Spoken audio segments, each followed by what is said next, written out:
So, so I hope all the devices are kept in silent. So let's delve into today's topic. So today's topic is the Meno dialogue. So let me give some context to this. So Socrates was a philosopher who especially focused on the morality of things. He wanted to know oneself, thyself, and in his pursuit of ethical things, he had a method for himself. It's called Elenchus, it's a Socratic method, and he goes to people, especially to people who claim they know something, especially the sophists, and asks them a pattern of questions, which is basic at the core, but when it gets built up, he tries to highlight the shortcoming of that definition of the question from that same person itself, making the person or making him perplexed or just making him understand what he lacks. Maybe ignorance. So, pre-Socratic period was a period of, you could say, trying to know the fundamental substance of the earth. It was not connected to lives. Most of the pre-Socratic philosophers were absent-minded people who live a life of inquiry of the human earth, cosmology. But Socrates is the first philosopher who tried to argue how one ought to live this life. Again, there were people like Homer, Hesiod, who have also have had works about this thing, but Socrates was the most popular one. So, why is it called Platonic dialogue? Well, surprise. Socrates claims that he knows nothing. So, what use will it be if he is supposed to write? So, Socrates decided he won't write anything. So, a couple of followers followed and were, you could say, the students of Socrates, and amongst them, Plato is the person who documented his dialogues. Now, even the interpretation of Plato will be seen in some of the dialogues, and so Socrates at the end of the third part of the latter part of Socrates, you could find that Socrates becomes the mouthpiece for Plato's philosophy. So this Meno is somewhere in the middle. So it is a bit accurate towards the ideas of Socrates himself, but still it could have some Platonic influence.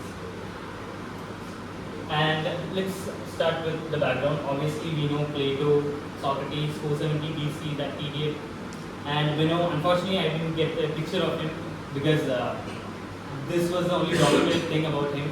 So Socrates and Plato primarily lived their lives in Athens.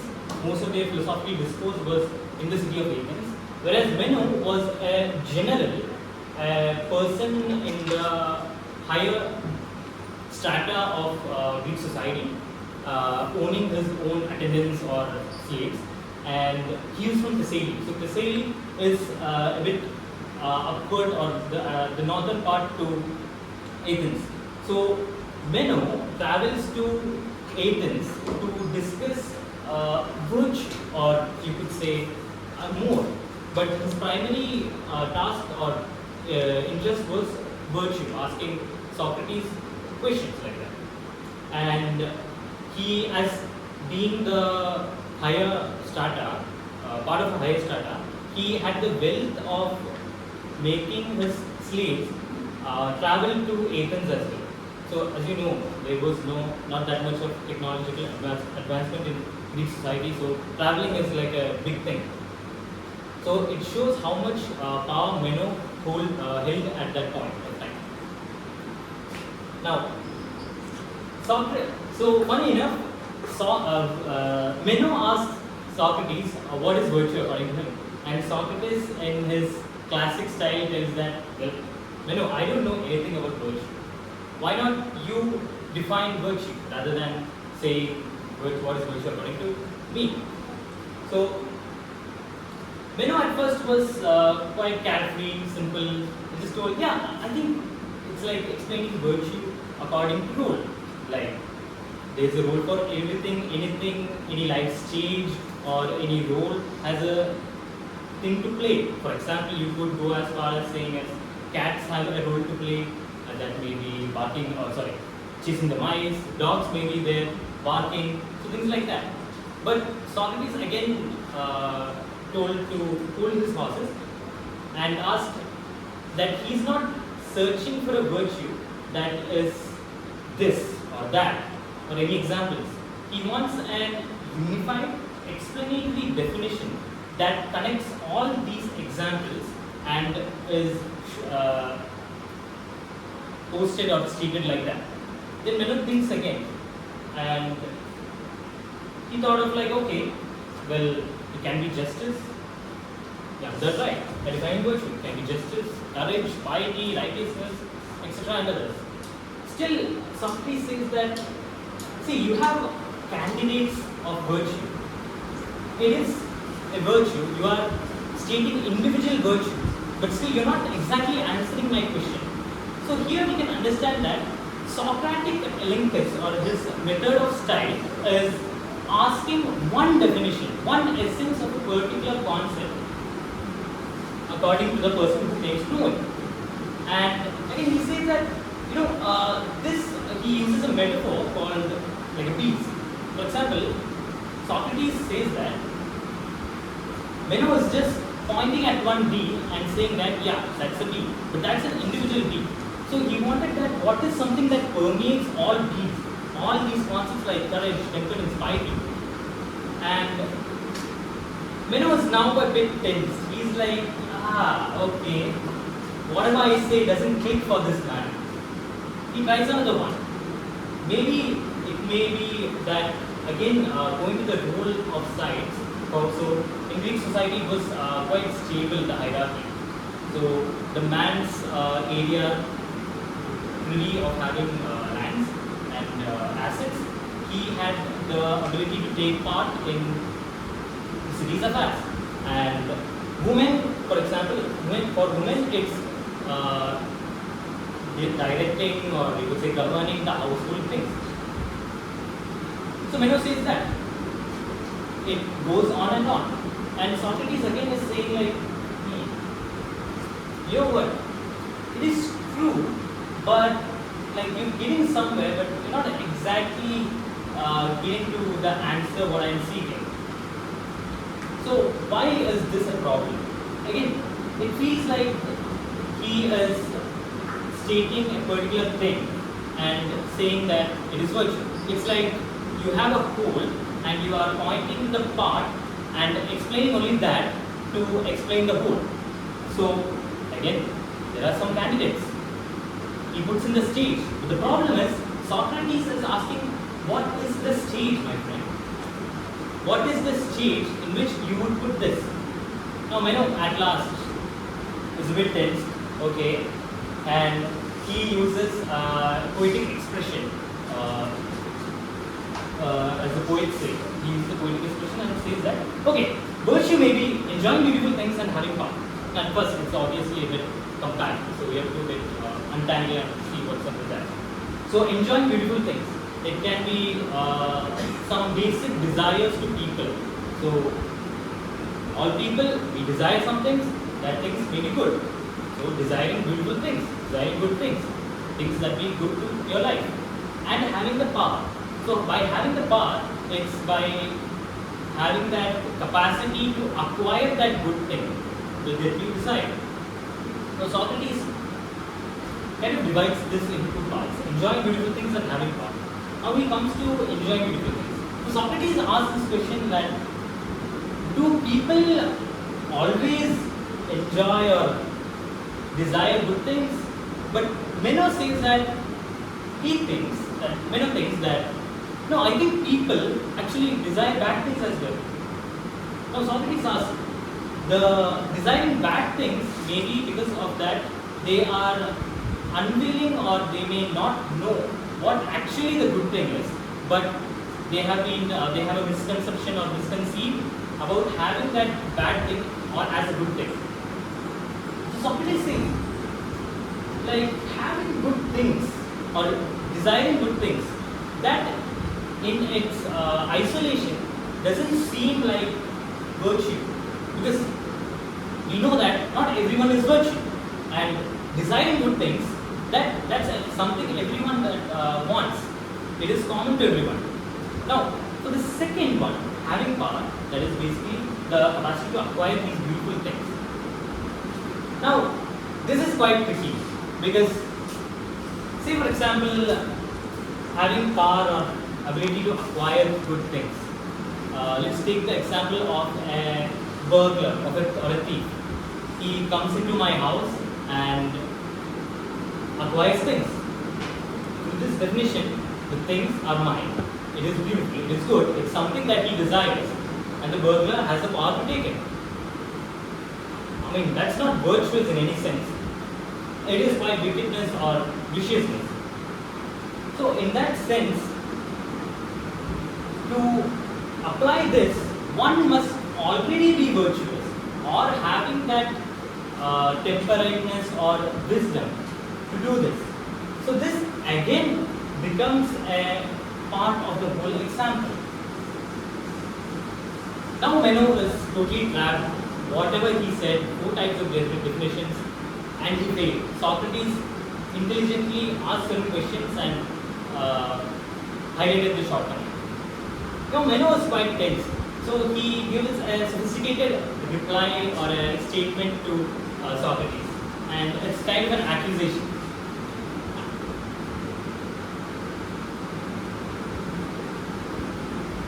So, Meno accuses Socrates of being like a stingray. So, a stingray is basically a creature, volatile creature that attacks whoever comes in contact with them. So, Meno is accusing Socrates of being like a stingray because Socrates, whoever Socrates meets is being perplexed or disillusioned by the fact that Socrates is able to highlight that particular shortcoming or inconsistency in their argument. And they are like in no man's land. And at the same time, Socrates is someone who claims he knows nothing. So you can't really build on that argument against Socrates, because that's in one way where Socrates has that upper hand. And there is this paradox that Meno highlights or brings up. So it goes like this: how are you going to search Socrates for this thing, virtue, when you don't know at all what it is? So Socrates claims he knows nothing, and in the name of philosophical inquiry, he tries to discover what this particular concept of virtue is. And Meno says that how are you going to search for it when you don't know that particular thing? You can search something else and not be sure that this particular thing that I'm searching for is virtue. The next sentence: so what sort of thing from among those you don't know will you propose when you are searching? Again, so when you are searching for virtue, you don't know exactly what it is. Then how would you, among certain things, classify or demarcate what virtue is? And lastly, even if you should completely hit upon it, let's say, counterfactually, he unknowingly gets the perfect real definition for virtue, then how will he be sure that that particular definition is virtue? So it's like this: if you know something or if you don't know anything, how will you look for it? And if you know something, doesn't it mean that inquiry on that certain thing becomes redundant? Because, well, you already got it. It's like having a pair of glasses on your head like this and searching for the glasses, whereas you already have that thing. Now, Socrates tells that this is quite a lazy argument. It's the particular word that he coined was heuristic. Lazy argument in the sense, this was what sophists used to do to argue against other people as a form of rhetoric. Because one, it states that if you know something, then you don't have to inquire into it. So that means he puts a full stop on the whole philosophical inquiry. But Socrates wanted to inquire more, and so there are certain things which you can argue against this. So one can be your presupposition. Maybe you already knew some background knowledge, and with that you attain a bit more knowledge through inquiry. And second is that it's especially good to kind of use mastery or expertise against this. Because, say for example, you play a violin, and at first you can't read the notes and do the violin or play the violin easily. So it needs some practice. By practice on and on, you would get the mastery of it. So using that argument, this becomes a bit redundant. But Socrates here gives a perfect example. It's like Socrates was waiting for this moment so that he could introduce this doctrine of recollection. And he says, you know what? The doctrine of recollection is the answer to this question. Now, when it comes to doctrine of recollection, we know that Plato has a theory called theory of perfect forms, and it's basically this tenet that what we see amongst ourselves, the surroundings, is basically an imperfect or emulation of a perfect real somewhere else far away from this real. And so, by doctrine of recollection, we would suppose that it's basically the kind of experience of the current existence in the last generation acquired, and that gives you the basis for the next generation for getting knowledge. But here it's a bit different. Here, according to Socrates, it is that in between this transmigration, the soul has a face-to-face interaction with the reality, theory of forms, the perfect world, and it gains some knowledge which is kind of perfect. So while coming back to the real, the life, the knowledge that it had acquired in the form, perfect reality, it had some perfect realization. It had a collection amongst themselves, but it was kind of not fully open or uncovered. So Socrates tells that through skillful teaching, this kind of knowledge, perfect knowledge, can be aroused from the individual. And to prove that, Socrates called a slave of Meno who had no formal education of any sort, and asked him a simple question, like take an example for a square. If you double that square, how many number of sides will it have, or how many square area will it have each side? So first, obviously the slave boy does not get the answer correctly. He takes some time, say 4, 5, 3, then eventually he gets 2. So this doctrine of recollection is not something that happens in a single snap. It is a process. It is a process of interaction between the objects, experience, and slowly uncovering what was being recognized or collected. So it's basically unforgetting or remembering what was learned in the past or in that perfect way. Now, Meno had no argument against him. So this shows a circularity of definitions, because we have started with what is virtue. There were a lot of definitions given by Meno, and Socrates skillfully dodged it or saved it, something.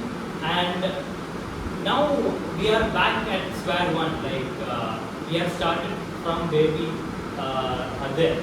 And again the question is, what is virtue then? If you can't define it, if you can only show particular examples, what is that account of virtue which permeates all individual virtues? So, from this dialogue, we can learn some things. First is what I would say is moral epistemic humility. So, if if you had listened in the first slide, I would have told that Socrates claims nothing, and he is quite built on that. So as he knows nothing, he starts questioning people who claim to know something. And after that, even they would get a bit perplexed. So Socrates is left with nothing but some certain pieces of the whole pie. So from these dialogues, actually, it is the job of the, or the obligation duty of the reader to decide what virtue is. And first is that humility or humility of capacity to understand that you primarily know nothing, and there should be a continuous philosophical inquiry where you churn all your intellectual capacities to know what virtue is. And then, according to Socrates, he brings up a mystic notion to virtue. He says that it's a divine dispensation, it's a divine thing. So, in that sense, doctrine of recollection can be criticized a bit. And according to that, I would like to present what virtue is from whatever I have read and learned from this dialogue. So I think virtue is something that is like a character trait or disposition that enables one to do the right thing at the right time, and it should be guided by wisdom rather than folly or viciousness. And it also would enable the particular person who is having this trait to hold on to that particular trait or the value system, even though he is going to die for that. And I think Socrates is the perfect embodiment of this definition, because he starts with he doesn't know nothing. He has a perpetual philosophical inquiry about what virtue is and what other things like justice, piety, righteousness, courage, things like that, and he never stopped. And due to this, the Greek society or the particular people had gone against him or filed a lawsuit or whatever that have filed execution against him in the court. And even though it is written in the apology of how he died, and so the accusation was that he is actually corrupting the youth and is not following the religion or religion prevalent there.